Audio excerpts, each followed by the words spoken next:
അസ്സലാമു അലൈക്കും, നമസ്കാരം. ഞാൻ മജീദാണ്. മലപ്പുറം ജില്ലയിലെ തൂര് പഞ്ചായത്തിലെ നീലാഞ്ചേരിയിലെ ഒരു റോഡിൻ്റെ അവസ്ഥ നിങ്ങൾ കാണണം. എൻ്റെ വീഡിയോസ് കാണുന്ന ആൾക്കാർ നിർബന്ധമായി കാണണം. ഒന്ന് കണ്ടു നോക്കൂ.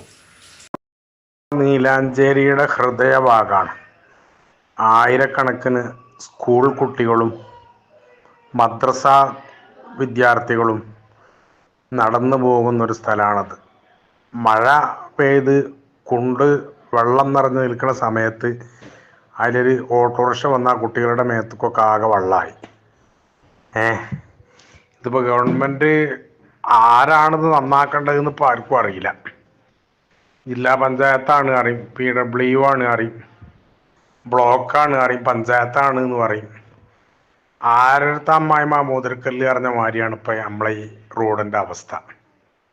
എന്തൊരു ദയനീയ അവസ്ഥയാണത്. കൊല്ലങ്ങളായി ഈ ഒരവസ്ഥ നമ്മുടെ സ്കൂളിൻ്റെ മുന്നിൽ ഈ ഒരു ദുരിതം അനുഭവിക്കണേ.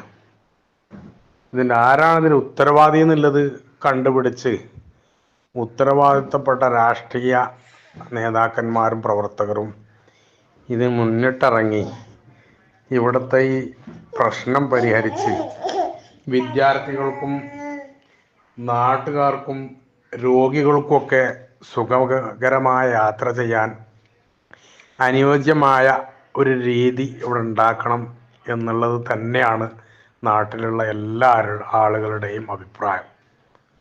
വല്ലാത്തൊരവസ്ഥയാണിത്. ആർക്കാണ് ഇതിൻ്റെ ഉത്തരവാദിത്വം എന്നുള്ളത് അറിയില്ല.